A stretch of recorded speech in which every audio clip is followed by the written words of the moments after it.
Film Buffering. Hello, everybody, and welcome to another episode of Film Buffering. I'm one of your hosts, Colter Harkins. I'm here today with a new special guest, Colton Pratt. He joined us in college, great actor, and we're excited to hear his input. Welcome to Rivendell, Frodo Baggins. What's up, guys? Today we're going to be reviewing a new film for us. Came out pretty recently. It's pretty fun. It is Love and Monsters. Don't move. Let me see it. Don't move, Amy. Let me see it. Okay. Ready? Mm-hmm. I love it. That's super sweet, because it's terrible. Oh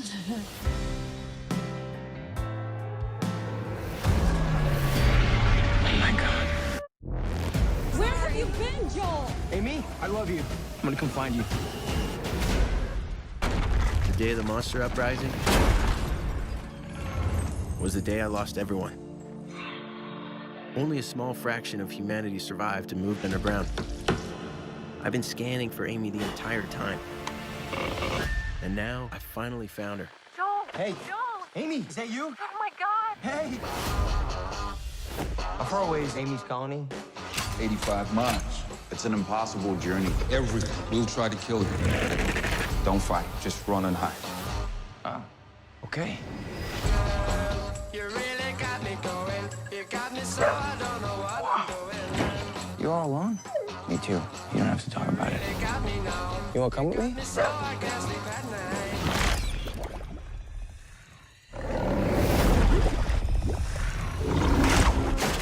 Look out!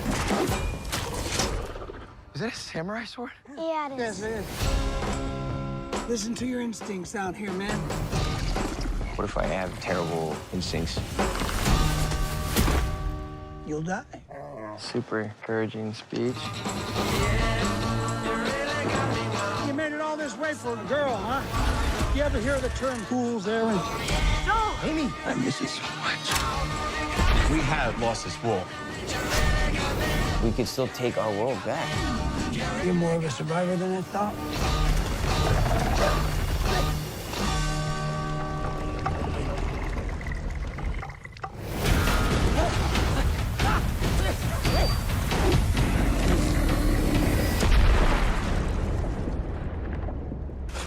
Oh, that was awesome. Oh, I feel like Tom Cruise.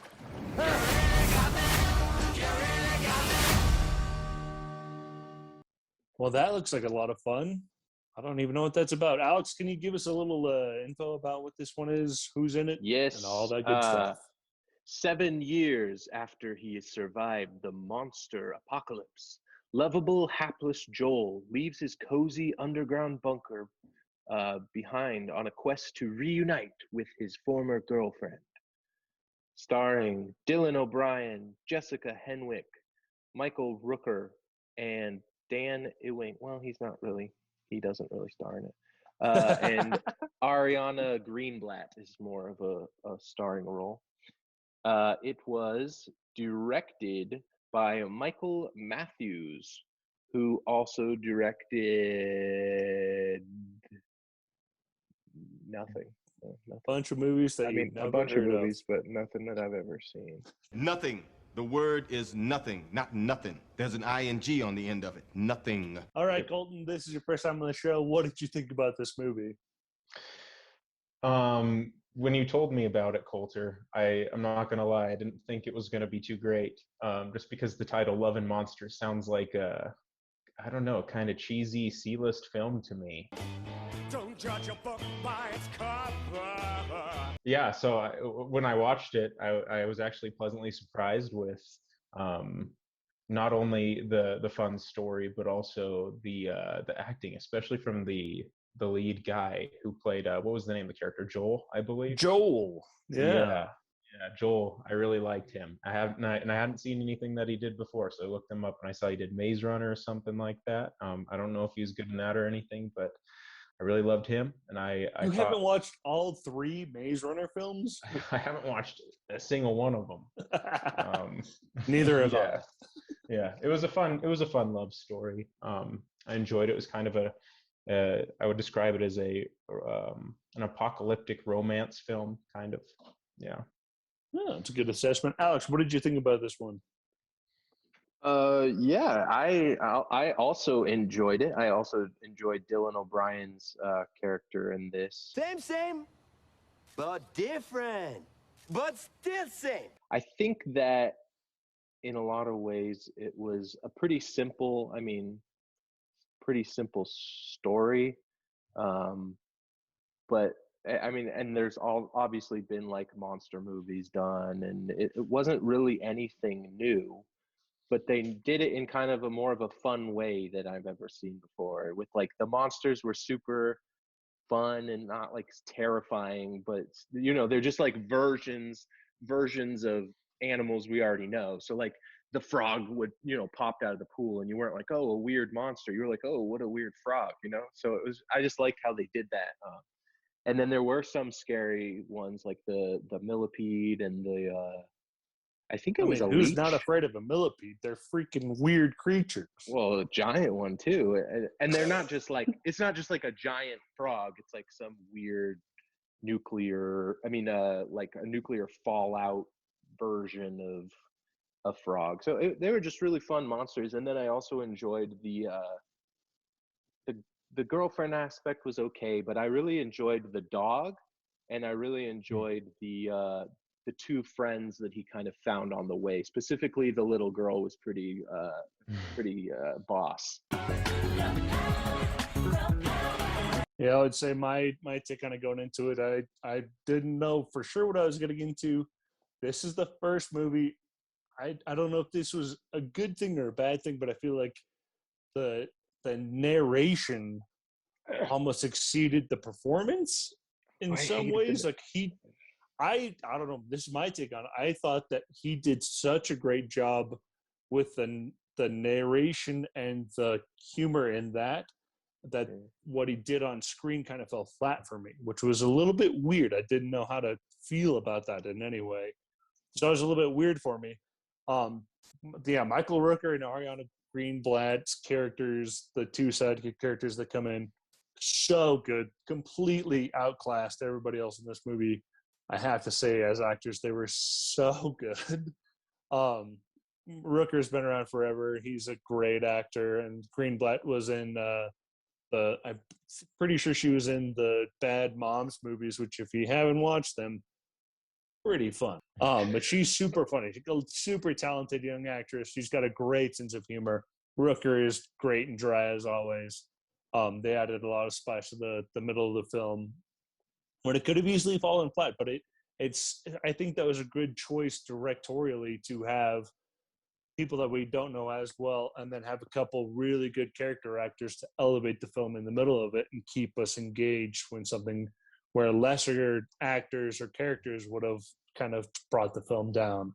So he did a good job of building on strengths throughout this thing. Even the dry people in the vault at the beginning of the film did a really good job of delivering exactly what they needed to do. That let Dylan O'Brien as Joel play into the character quirks. But I think it was a really well cast film. I will say that it had a lot of good strengths, and the characters or the creatures that you were talking about earlier. There were moments when they looked super, super cheesy, but overall it didn't distract from it. It still felt in the right niche for what they were trying to come up with. So it was an all right film overall, I would say, just at first glance. I don't know. What did you think about the actors, Colton? You're a good judge of acting, I would assume. I I really like Dylan O'Brien.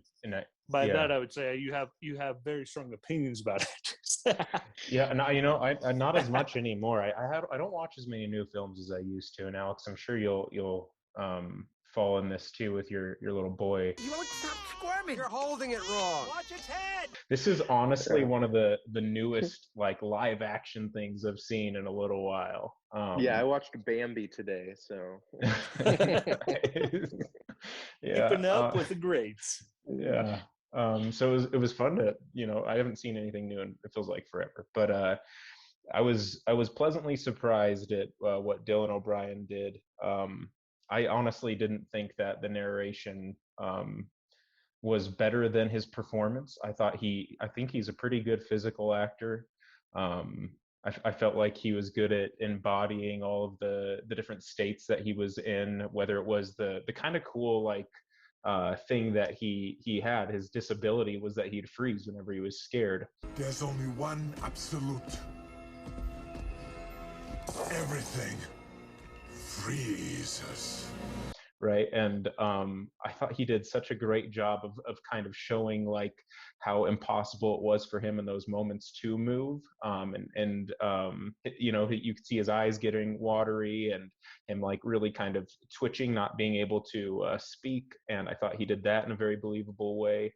When he am I allowed to like talk spoilers, like what happens? Absolutely, we spoil everything in this. Okay, cool. The leeches or whatever that were on him that poisoned him, I thought he had a really good comedic physicality after that, but also showing that it was, you know, like about to kill the dude. I mean, I thought so physically he was great, but it also just the diversity in his language and how he could use each word, and even the silence between the words I thought was amazing for him.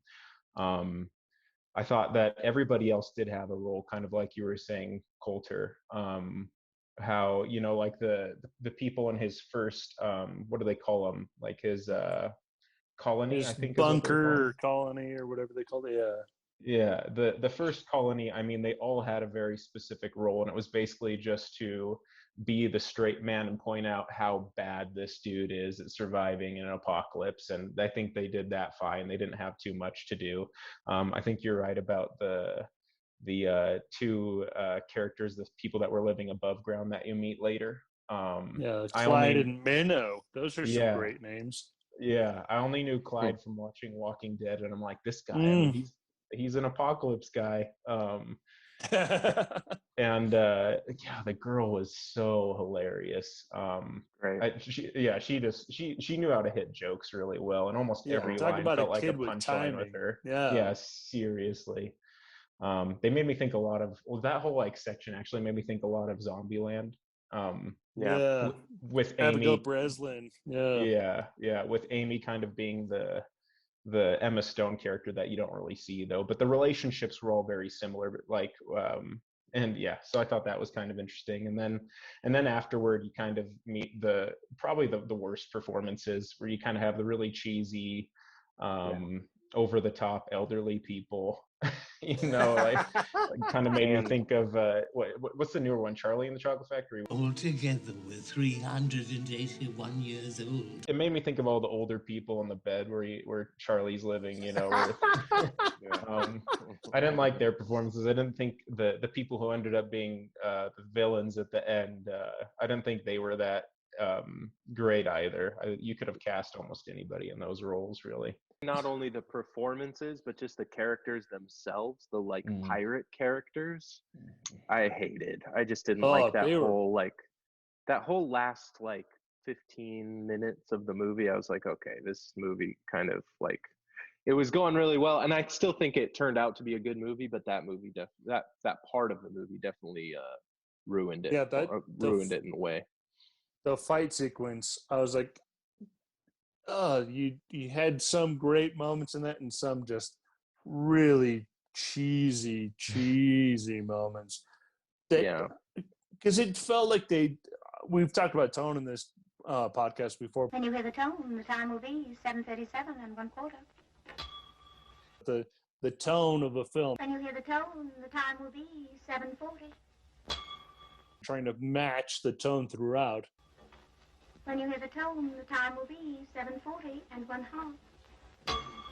It felt like this actually did a pretty good job of understanding what the final product was going to be, and knowing how to meet the expectation for the monsters, for the comedy, for everything else. It kept a pretty consistent tone throughout, which I wasn't sure it was going to be able to balance, but it did a pretty good job because it was good enough graphics to balance out the story taking itself serious enough, but also it had the over-the-top comedic moments. So it really did balance itself out really well. It was a solid B film in a way that we don't really classify films well enough in the A, B, C, D category. A, B, C. Something they also did really well is they didn't overload you with either love or monsters. Like the title was Love and Monsters, right? So you knew what you're getting into in a sense, but like then they had a few minutes of love on either end with like his whole goal was to get to the love. So that was like in the back of, you know, his mind or whatever, and he was talking about it, but it wasn't like overloaded. And then the monsters, it was like the same deal. It was like every, you know, 10 or so minutes you'd meet a new monster, and it wasn't like kill a monster, another monster around the corner, kill a monster, another monster. It was like, okay, there's a monster, and then we're scared about when we're going to see the next monster, and there's a monster. You know, it was, I think they balanced that really well. And along with that, sorry to just go back to the tone thing, they did a really good job of know when to show it, when not to show it, as far as their monsters. So they maximize budget by giving you hints of things and letting it be underground, the old Jaws effect.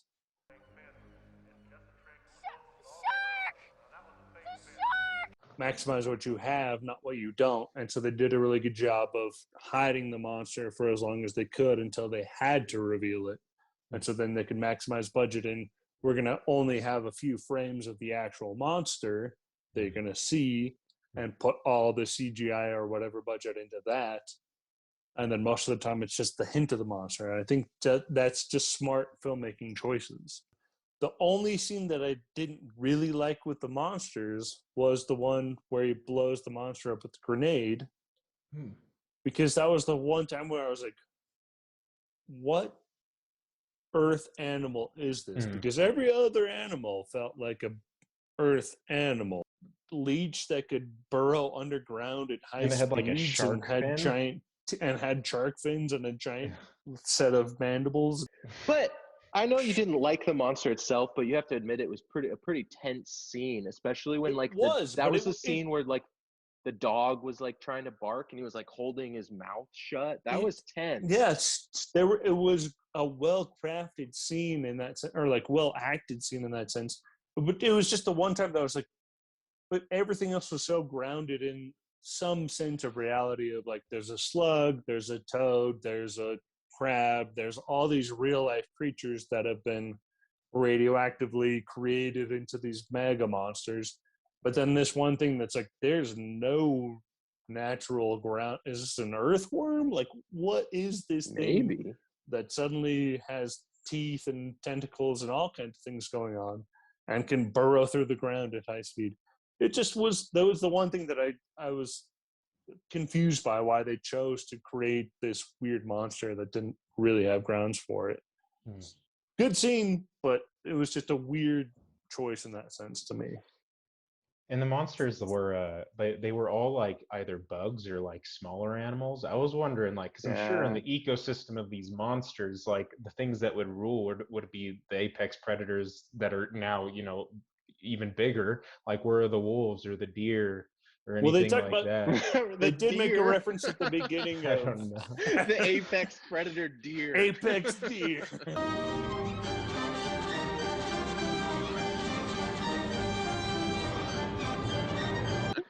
I mean, it's got to be big and scary. It's going to be. I mean, do. If the frog gets that big and the crab gets that big, imagine how big these deer are. It's like bigger and than. Maybe the deer Kong. have like horns out of their hands, their hooves. I appreciate this joke, but they do make a reference at the beginning of the movie. They say cold-blooded creatures.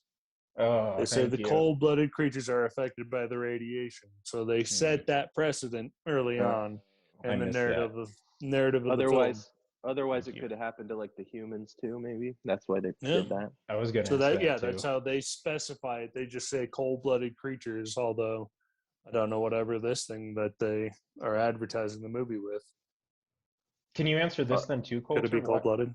Where is all the radioactivity? They did not specify. Well, a nuclear fallout takes about 5 years to clear. So okay. Yeah.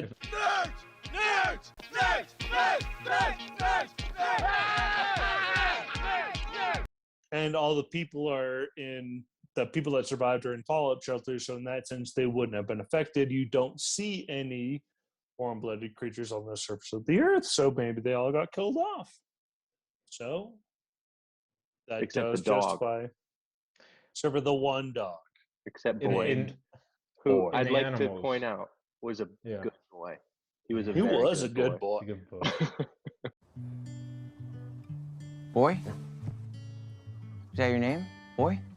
Name's Boy. I'm Joel. I liked that they gave Boy a backstory. Like Boy was like a character as soon as you met him. Like you cared about his past and you knew that he cared about this. Was it a girl or so? He cared about someone that his human that was with his him. own bus and the red dress that he took with him everywhere, whatever it was. I just really liked it because I think in a lot of ways, I'm not sure it would have been as powerful with, Dylan just walking around by himself, drawing his pictures and taking notes. I think that dog really added a big element. And that's kind of what they did with I Am Legend, right? He had a dog as well. And I think it's just a really good trick that is pretty effective. And I love that they never animated the dog either. Like everything was what the dog could do. So it brought a real performance the entire time. Yeah. Gotta love real life acting dogs. Well, what was that Good movie thing that they'll they never just be replaced? Well, I was just about to say, wasn't that movie with Harrison Ford? That whole dog, that dog was animated that whole time. Call of the Wild. Yep. Call of the Wild. Oh yeah, I haven't watched it yet. I'm like, is it Harrison Ford? Was like, I will not act with dogs. It's gonna be just distracting for my performance. Like, what was the purpose behind them just having like, okay, we can just animate this dog for you. It'll make it really easy. I don't know. To be honest, though, Colton is gone. Glitch in the Matrix. It happens when they change something. I haven't watched this director's work a lot, but I feel like, personally, he did a really good job just nailing tone, nailing visuals, performances, like hitting all the elements of the script. Did you guys have anything that you thought he missed on, that he did really well? What were some of the points that you guys had with just the directorial side of it?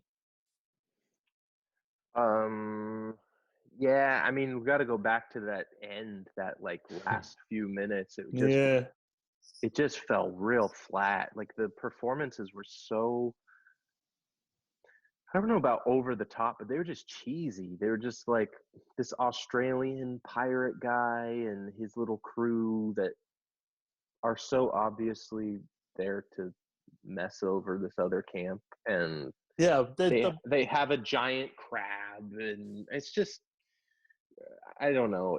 I know that's like the script, but I feel like a different, directorial approach could have made those ending scenes better. Yeah.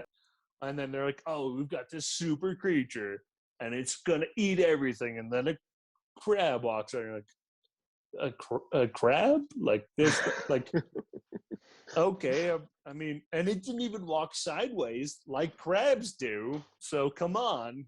It's mutated, Colter. It learned to walk straight forward. Come on. That's also a different kind of crab. That's a swimming crab. Did you see its back feet? It does walk forward. Yeah. Thank you, Colton. Colter. With your biology major. I almost went into marine biology. My boy's wicked smart. But yeah, it set up this expectation where I was like expecting suddenly this new great character, because again, an A+ movie, like a Hollywood standard movie, you bring in that new hot guy, it sets a new bar. And then this guy was like, okay, he's the B version of the Hollywood hot guy, which didn't exceed the main character loser guy in any way. So like just those moments where he had an Australian accent. Oh yeah. So clearly he gains a level. At least one level. That was really my only complaint about it. I just feel like it didn't match tone. But as far as the other characters, even like the beginning, where they were in their first little, you know, underground hideout, even those characters I think were directed well. And obviously the people we already talked about, like the girl and the dude that's I feel like a cheap man's Woody Harrelson. At first I thought it was Woody Harrelson. Dare call Michael Rooker a cheap man's Woody Harrelson. He is, though. He's like the same. He could play all the same characters that Woody Harrelson plays, for sure. That's definitely the best description of him. But I think they all, yeah, you could tell they were well directed. I mean, at a certain point, if you're a good actor, you know, you can hide that bad directing. But I think he also probably was a good director. Lights, camera, action! I was just going to say that I thought the world was created nicely. I didn't think they left any really big loose ends anywhere. I think my biggest complaint in the story, and I don't know if this falls in the director's camp, was almost just because they're trying to draw out a lot of emotion out of Joel's relationship to his mother, and I didn't feel like they built her up enough. She was undersold, and you kind of just saw her face. She gave him a chandelier. You see the chandelier he brings with him. He hangs it up in his first colony, and I thought that was kind of cute, but like, I don't know, they just didn't do well on developing her and that relationship. Yeah, I literally did not even remember any of that until you just brought it up. So I feel like that was a missed opportunity, if anything. Yeah. All right, we've talked about a lot of different things, but I guess we have to get to it. It's time to rate this movie. Coltog, how do you feel about this movie? Give us your rating. How many thumbs out of 10? So I think the movie was well done. It was good. It was entertaining. It wasn't an A movie, like Colter said. I think it was a high B, a B plus, but not in the like normal sense that you hear B movie. Like, it was a good movie. When you nowadays, for whatever reason, like you said, when someone says B movie, you're like, okay, this was shot, you know, by amateurs and it's a terrible script. No, this was a good movie. It was definitely worth a watch. It was entertaining. I give it 7 out of 10 thumbs up. All right. It's a pretty solid rating. Colton, it's your turn. How do you feel about this movie? How many thumbs out of 10 are you giving it? You know, I thought it was really good. It made me kind of feel like Warm Bodies did. I think that Warm Bodies was a little bit more of I think it hit its tone a little bit better than this one did consistently throughout, and basically just because of the ending of the film and some underdeveloped characters. I don't know if you could do this, but I'd do a 6.5 of a thumb for that. Half thumbs are always welcome. We appreciate all our amputated friends. Heck yeah, it's an apocalypse movie. They're all over. All right, that's a great Warm Bodies reference. That's a really good. I would feel very similar to this movie. I think that it was a high class B level movie. It was maximized budget, maximized actors, did a really good job with doing as much as you can with limited resources. I don't know that it would have benefited that much by having a higher budget even. So I think I would give it a solid 7 thumbs out of 10. It's a good watch. It's not perfect, but it's enjoyable to spend a couple hours on. So I would give it that. All right, that's about it for this week. Join us next week for something completely different. It is The Father. Movie I forgot. What is it? The Father. I was like, I'm gonna figure this out Starring before I get to Anthony the end of the Hopkins. Date of birth? Friday, 31st of December, 1937. You're living with your daughter at the moment? Yes, until she goes to live in Paris. No, Dad, why do you keep going on about Paris? You told me. No, I didn't. I'm sorry, Anne, you told me the other day. Have you forgotten? She's forgotten. Paris. They don't even speak English there. Dad, I'd like you to meet Laura. How do you do, sir? I say, you're gorgeous. Thank you. I must say he's charming. Yeah, not always. Laura has come round to help you. I don't need her or anyone else. I can manage very well on my own. Everything all right? Who are you? Anthony, it's me, Paul. Who? I live here. What is this nonsense? Anne? It's me. Ah, there she is. Your father seemed a bit confused. Something wrong? Where's Anne? Sorry? Anne, where is she? I'm here. What's the matter, Dad? Strange things going on around us. Don't worry. Everything will sort itself out. Saw it in his eyes, didn't know who I was. It was like I was a stranger to him. Just did something to me. I don't know what she's cooking up against me, but she's cooking something up. What are you talking about, Dad? I'm not leaving my flat! I am not leaving my flat! This really is my flat. Isn't it? You see, the situation is very simple. My daughter is of the opinion that I cannot manage on my own. I'm so sorry about this. Why? She understands perfectly. It's important. I explained it all to you. Why do you keep looking as if there's something wrong? Everything is fine. I think she tries to do the best she can for you, Anthony. Everything will be all right. I promise you. There's something funny going on.